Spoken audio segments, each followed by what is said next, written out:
Hello and welcome back, everyone. My name's Ryan. I'm going to show you some of the films that I've picked up recently.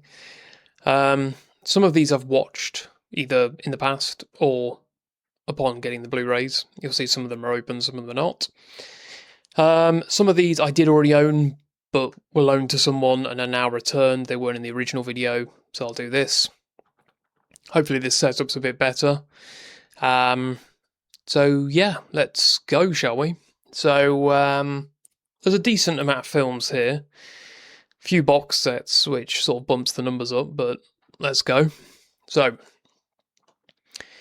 classic film, Fifth Element. Hoping that we don't catch the light too much. There we go. So, as you can see, it's Bruce Willis. It's a Luc Besson film, and it has got Gary Oldman in it, Chris Tucker, obviously, Mila Jovovich. This film is quite close to my heart. When I was a child, I used to watch this quite a lot, over and over again. I couldn't really tell you at the time what I appreciated about it. I think it's just the creativity. It's definitely not a perfect film. A friend of mine said that it's lacking something, and I think that's true. I can't tell you what that is, but it's so close to being great. It's great in its ambition. It's great in its casting. Gary Oldman is honestly on a rewatch a little bit. Oh, sorry, that's glaring, isn't it? Wow. A little bit disappointing, to be honest. Maybe he didn't have much to work with. Maybe we've just been spoiled by his other performances. But yeah, standard showing by Bruce Willis. Yeah, he's good in it. Doesn't stand out too much, but yeah, he's good. Chris Tucker. I mean, come on, he steals the show absolutely. Mila, she's great. I think this is her first performance, or first major performance at least. Yeah, she's brilliant in it. She's gorgeous. She's funny. In fact, you know what? As I'm doing this, I did speak about this in my first one, but I've started now. So what are you going to do about it? Yeah. So I'll move on because I've already spoken about it. But there you go. First film down. Second film.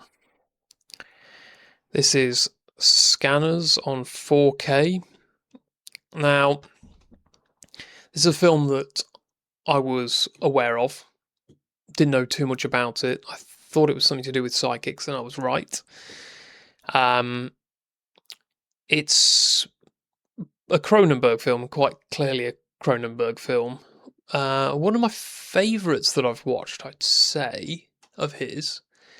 For example, I mentioned in my previous video that I didn't think Videodrome was that exciting. I thought it was, I don't know, it was trying too hard, and to me it didn't land. Maybe I just caught the end of the VHS era, and it was actually more powerful if you grew up in that time, and VHS was a new technology, and what's it going to do, and how are humans going to merge with technology. But I really thought this was good. It's got Michael Ironside in it, who you can see up here. He is brilliant in this film. He is easily the best part of the film. The doctor's very good in it as well. But essentially, a man has uncontrolled psychic abilities that he doesn't really understand, but he's had them since birth. He's been outcast because of it. It's hard for him to fit in. And he gets picked up by a group who sort of hone his skills and use him to defeat an organisation and get amongst the ranks of scanners. Scanners being the people with psychic abilities. Now, Michael Ironside, I know him from, if any of you are gamers watching this, you know Sam Fisher from the Splinter Cell series. That's who he plays, the main character, and his voice is iconic in that. Doesn't quite ring quite the same. I don't know if it's just because he's a bit younger in this or what it is, or he's just not hamming it up as much as he does in the tough guy role of Sam Fisher being a spy, an agent. But yeah, really good film. 4K, looks gorgeous. A lot of these films, 4K is great, don't get me wrong, but a really good Blu-ray is enough, I think. And I've got a 65-inch 4K OLED, and it still looks fantastic. So my advice to people is look at the reviews. Oftentimes, if you're talking about £3, £4, maybe £5 more for the 4K, yeah. Especially if it's like say £15 for the Blu-ray, 20 for the 4K. Yeah, that's fine. But oftentimes you'll see that the Blu-ray will be something like £9.99, £8, and you're talking like £20 for a 4K, and you can get lost, frankly. Talking of 4Ks, Texas Chainsaw Massacre. A lot of hype around this. I've seen the video of Quentin Tarantino talking about this film, and he said that you can say what you want about it, but for what it's trying to achieve, it's a perfect film. I don't know if I would go that far, although clearly I'm not qualified to sort of argue with Quentin Tarantino, but in my opinion, there are some brilliant moments in it. It's not actually very terrifying, and I don't think that's sort of out there to say. I think most people would agree with that. But yeah, I thought that the first sort of proper sighting of Leatherface, now that was a sort of a shock. But he's not the scariest person in this film, and I won't say too much more than that in case you were like me and you hadn't seen it. Very good, looks great on 4K. It's not a blow your socks off 4K. I don't know if that's just because it was a low budget film, so there's only so much you can do, but I think if you could get a cheap Blu-ray, you'd probably be okay with that, but I'm starting to become a bit of a snob with what I buy. Not too much, but I try and get them on discount, which this was. Yeah, Second Sight, very good. Good presentation. Fourth, we have a British classic of Dog Soldiers. Now, I watched this when I was younger. I'm guessing 15-ish, something like that. Definitely a teenager. I watched it a few times, but even after watching it again, I really like it as I'm watching it, but it's not particularly memorable. Like, there aren't a ton of scenes that come to mind after watching it. It's a fun ride, good film, good special effects, interesting design for the werewolf, making it more it's like of a slender monster and tall. I thought that was cool. Obviously, it's limitation of them wearing stilts to make the suit work and the legs go backwards, but it worked great. I loved it. Yeah, solid film, solid. Didn't blow me away, but glad I bought it. That was really good. I'm going to start to struggle with Room, I think. Now, I'm pretty sure I didn't have this on my last review. Now, this is Hell Comes to Frogtown with Rowdy Roddy Piper. And that's about it, I think. There may be more people. This is the Vinegar Syndrome slipcover. Yes, that is sperm on the front. Yeah, brilliant. I mean, let me see. Starring Sandal Bergman. Rings a bell. Yeah, it's quite a short film. I think I like this film. I think this is really fun. A lot of people think it's boring as hell. Like, the concept is arguably better than the execution. There are points of the film where it does drag on. Towards the end, it picks back up. You think that Frogtown, when he reaches it, would be the most interesting part, and it is in a practical effects sense. The frogs look great. but nothing really goes on until the last third of the film. But I still enjoyed it. I watched it.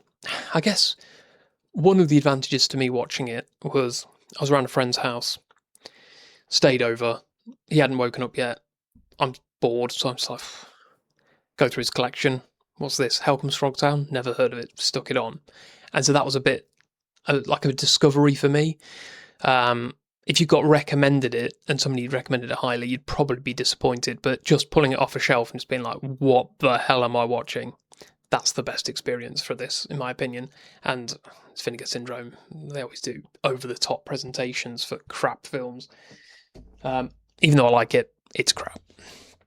Okay, now this film I really really enjoy. So this is Ricky O's Story of Ricky. It's a Hong Kong film from the 90s, I want to say. 92, yeah. This film's absolutely bonkers. Pretty sure it's based off a manga, which turned into an anime, which is now this film. So I'm assuming that the origins are not Chinese and are Japanese. But this is a Hong Kong film. Really, really fun. Absolutely mental. This guy gets sent to prison and has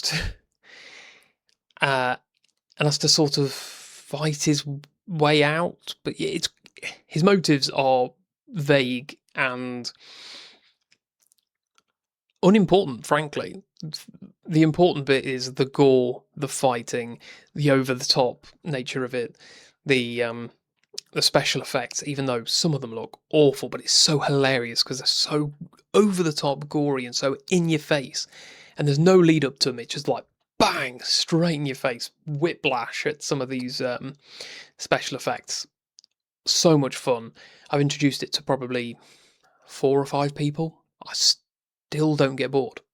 Still happy to watch it. Brilliant. Now, maybe I need to censor the cover of this, but okay, I'll try to. So this is De la Morte de l'Amour, or The Cemetery Man. Now this has what's his name? Rupert Everett. That's it. Rupert Everett in. So it's an Italian film with, I think, basically entirely Italian cast speaking English, dubbed, and Rupert Everett, which I think he dubs himself in the film. Yeah, really, really cool film. The whole film is basically set within a cemetery in a small portion of the town that's nearby. It's about a man, the cemetery man, the guy who runs the grounds and buries the dead in the local area. And when they die, within 7 days they'll rise again. And this is a secret between him and his Igor, essentially. He's got another character that's with him. I can't remember his name now, but he looks after the grounds with him and helps him sedate the dead. And yeah, he falls in love with this woman whose husband's just died, and she keeps visiting the grave. And there is some surrealist, paranormal elements beyond, obviously, it being a zombie film. And I don't want to say too much, but there are characters that recur, and you think, is this the same person, or what? Is it just a look-alike? Do they have the same memories? And it really goes quite balls to the wall with that idea, making you question your own reality, culminating in a sort of Truman Show, what is real conclusion. Really fantastic film. I've watched it about 3 times now. Loved it every time. Now I have seen this film, Maniac Cop, but not for a while. I picked it up in CEX because I think it was like £6 or something, £5 or £6. It's a really good film. I can't tell you too much about it because it's been a while since I've watched it, but it's just one of those cheesy, what would it be, 80s, I'm assuming? Doesn't say. Oh, that's unusual. It doesn't say the year. Not easily, anyway. Okay. Yeah, I'm going to guess 80s. And it's just a crazy sort of zombie cop that's. I think he's a zombie, I can't remember. It's been a while, but yeah, good fun. I won't go on about that one too long because I can't recall too much about it. God, now this film I've seen a lot and I've introduced to quite a few people. My friend bought this for me, Hired to Kill. This is a Nico Mastoriquez film. It's got Brian Thompson. I did mention this film previously in my first review, but I'll say it again. Brian Thompson, Oliver Reed, and George Kennedy. This is so much fun. The premise is just ridiculous. So this guy's a sort of what would he be? Special agent, and he is poached, headhunted by I think it's the FBI or CIA, probably the CIA because it's international, and they've concluded using the modern technology of the time in the late 80s, early 90s, I think this is. It might be, I was 89, yeah. That run all these simulations, a bit like Doctor Strange, where he looks at all the possibilities and says, yeah, there's only one way to defeat Thanos. Well, the CIA's looked at all possibilities on how to take down Oliver Reed's character, who is a dictator in a country that's clearly based off Cyprus. I can't remember the name of it. It's like Cyprus, I think. And there's a rebel organization within the country who wants him out. And the only way to overthrow this dictator and free the head of this rebel organization who's been captured by them is for Brian Thompson to dress up as a fashion designer and like catwalk organizer and get 7 models who are all killers, and they've all got special skills in like diffusing and sabotage and all of this. Get them all together, train them how to be models, but also how to be warriors, and then fly him out under an alias that they've created over the past few years. So now he's got this prestigious name and he's been in magazines and all sorts. So when he gets to the country, he's welcomed with open arms. And yeah, it's about him and these girls infiltrating this country and trying to take down the leader. It's as stupid as it sounds, and I love it. I love it. And Brian Thompson's face is absolutely ridiculous. He honestly looks like half bulldog, half man. Just another one I've got to cover up. Yeah, it's another shameless one. So we've got The Church. Now, I have watched this, but I need to give it another watch because my memory of it is extremely vague. I remember enjoying it. Let me have a look at the back, see if I've got any. Yeah, I've got vague memories of it, but I really need to give it another go. I'm quite liking this Shameless label. I've only got 2 so far, which you've seen them both now. Obviously, they pop with the yellow cases, and they're quite slim as well, as you can see there. Slim cases, which I personally appreciate. You can get more on the shelf. But yeah, good fun from what I remember. Can't say too much. Maybe I'll give it a rewatch and then I'll give it a proper review. Oh, this is one I haven't seen.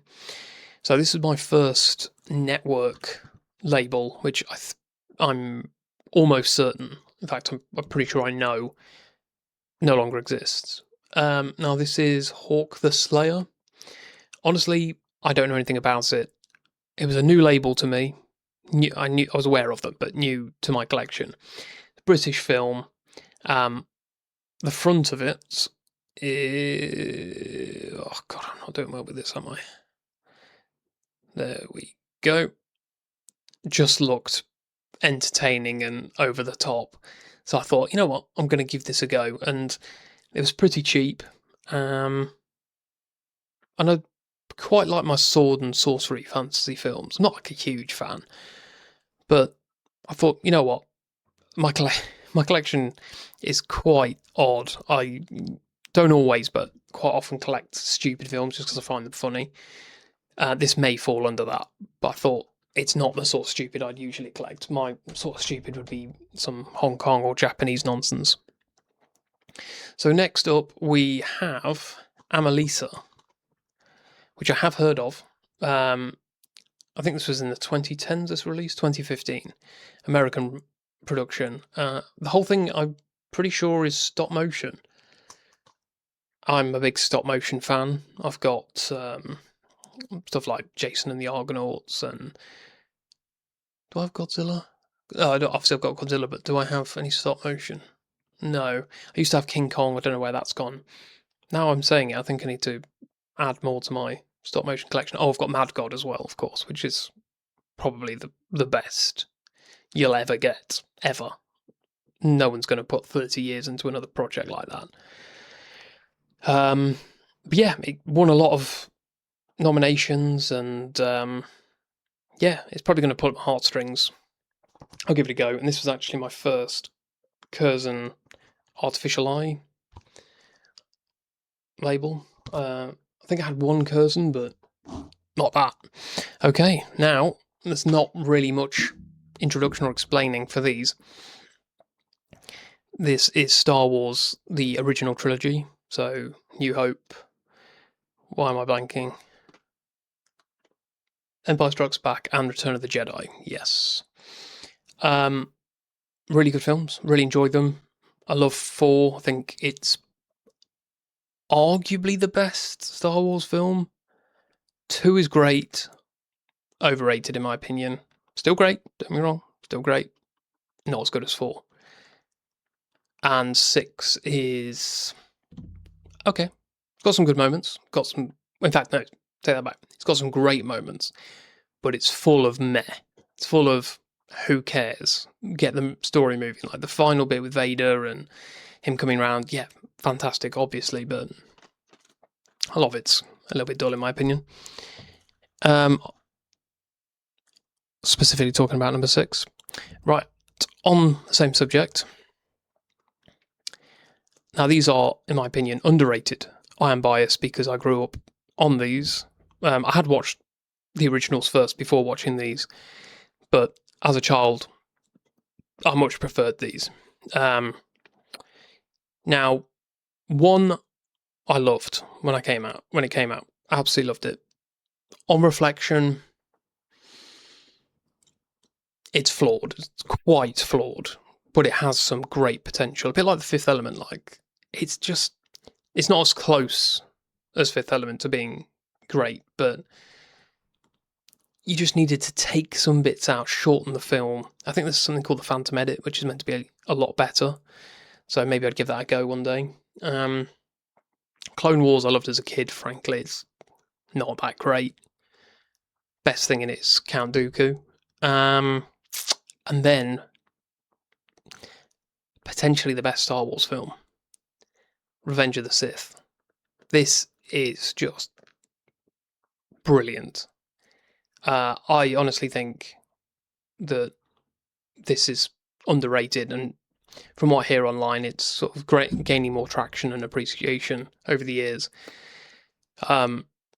Yes, some of the acting is really hammy and over the top, but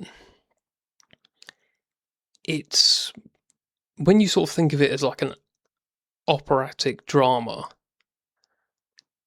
and I know it sounds silly, but just if you watch it again, the third one, just think of it like that. It's more like a tale, like one of Homer's tales, like the Odyssey or something. It's grand, it's epic, it's giant, and so are some of the performances. But wow, I love this film. So those I actually bought for my daughter because we played the Lego Complete series. It was complete at the time, which is 1 through 6. She really enjoyed it. I had a great time, barrel of laughs playing that. But she wasn't really that interested in the scenes, so we just skipped those and just played the game. So she knows Star Wars and she knows a lot of the characters, but has never watched the films. So I got that for her, and yeah, she wasn't particularly interested. So maybe we'll give it a while and try again. I'm not going to force her to watch it, but hopefully one day. Now we're getting to the last sort of 5 or 6. We've got Smokey and the Bandit. I've heard of this film for years, and I just have never got around to watching it. Burt Reynolds, Sally Field, Jackie Gleason. Oh, this is another. Yeah, I forgot about this. This is through the Fabulous label. If you can pick up on that, it's in the top right. That's new to me in my collection. Yeah, I want to give it a go. I don't really have any expectations on it, but it looks cool. And now we're getting to the latest pickups. We've got John Carpenter, good start. The Fog. As you can see, I got that on sale.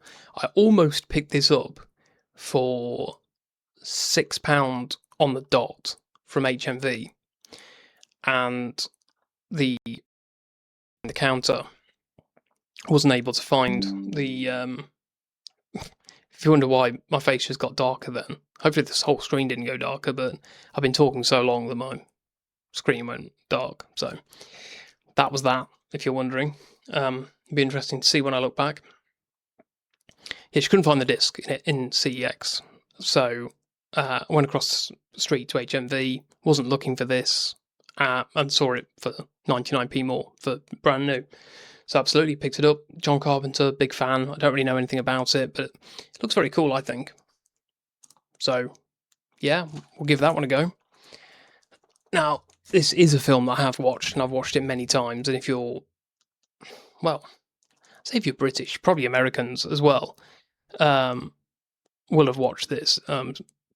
It's been a long time since I've seen it, so it's probably mainly an American cast anyway, being like Steve McQueen, but it's so sort of ingrained into British culture at least from when I was growing up, that it was on every year at Christmas, and I just saw it as a Christmas film, even though it's not really. And that is The Great Escape, which I was able to get. God, I knew it was on discount, but what the hell? $17.99, not even 4K. Get lost.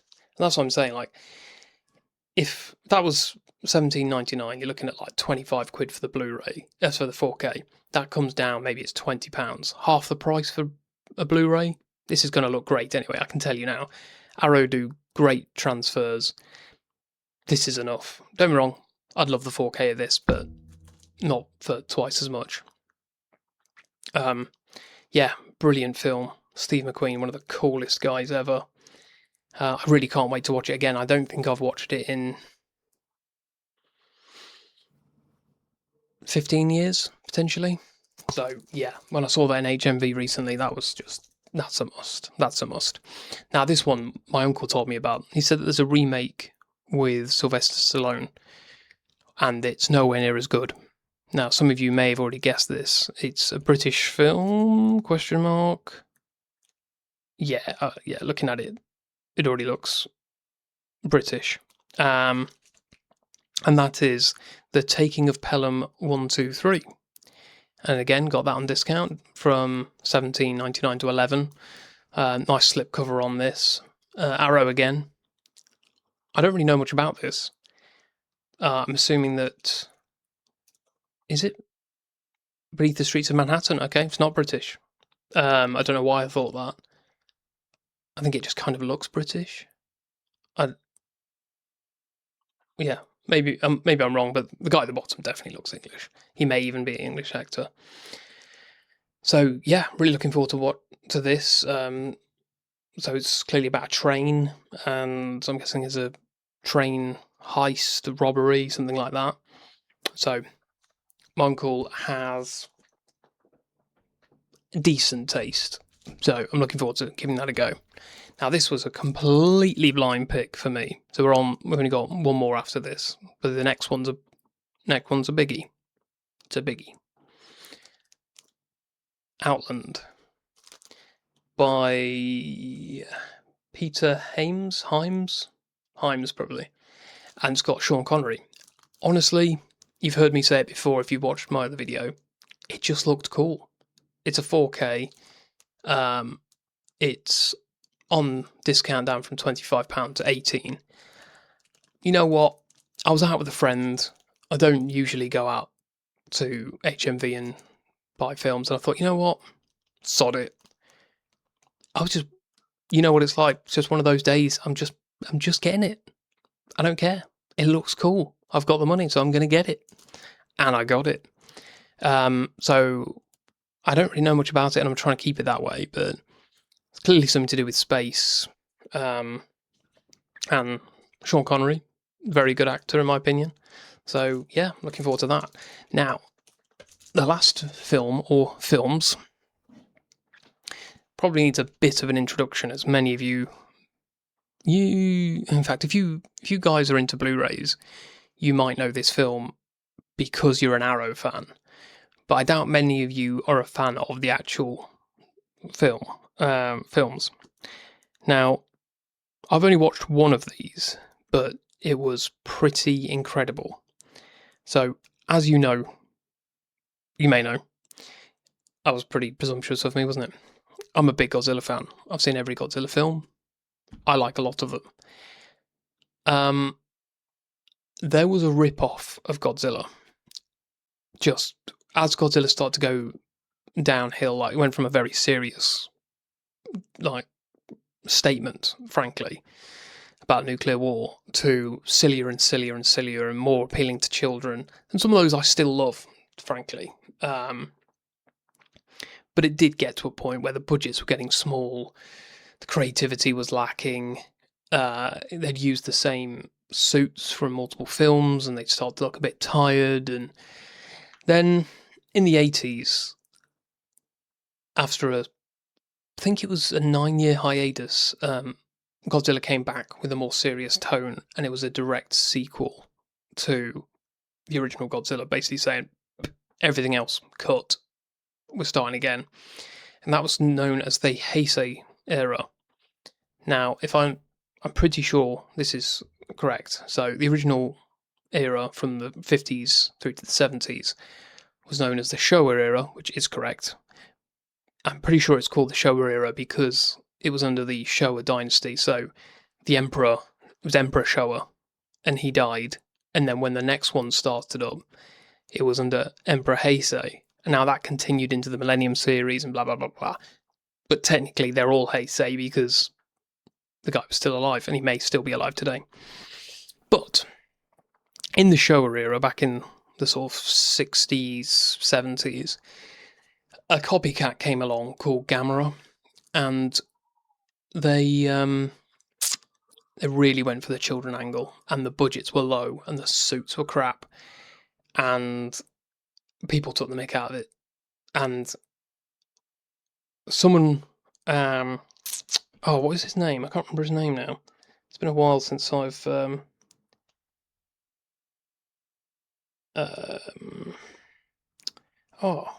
it's really, I'm not very good with Japanese names, remembering them. But yeah, essentially, this one director, he really wanted to direct a Godzilla film and got turned down by Toho.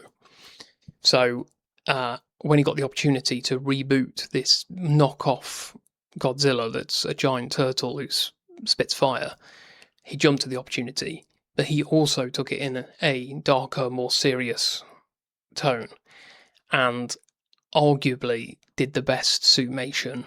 Suitmation being men in suits as monsters. There's a real focus on the scale of them. You'll see in a lot of Godzilla films that though it's wide zoomed out, and you can just see fully two monsters in a city just fighting. Where Gamera, and I'll show you the front, which looks amazing. So the Showa era fits on the side here. I don't know whether I'm going to get it. If I was to get it, it would just be for completionist reasons. I'm not going to watch them. They're absolutely terrible. This collection is just far and beyond the better version. But yeah, it's rather than just like two monsters fighting like this, and you can see like head to foot, them fighting. It's a downward angle from street view or looking out of a building, and it gives scale to these creatures. It makes them move more slowly. The impacts are harder. They crush buildings, and it's gorier, to be honest. And yeah, there's 3 films in this. Well, 3 main films, and then a short film, I want to say, called Gamera the Brave. Now, I've only seen the first one of this, and I really liked it. But for one reason or another, I didn't continue to watch the rest, so I picked this up because I really wanted to give it a go. So I can't wait to get into these, and I'll be doing reviews of them, maybe individually if they're good enough. But yeah, wow. So I just rambled on for 35 minutes. Where the hell did that time go? So sorry about that. That was meant to be a much faster video than this. But hey, you know what it's like when you start talking about films. You love them. You just ramble. That's what we do. We ramble. So thank you very much, guys. Drop a like if you liked the video. Give a dislike if you didn't. And I'll be back sometime, probably in the next week or so. And I'll be going through all the films that I have watched recently in more detail. Yeah. So look out for that. Take care.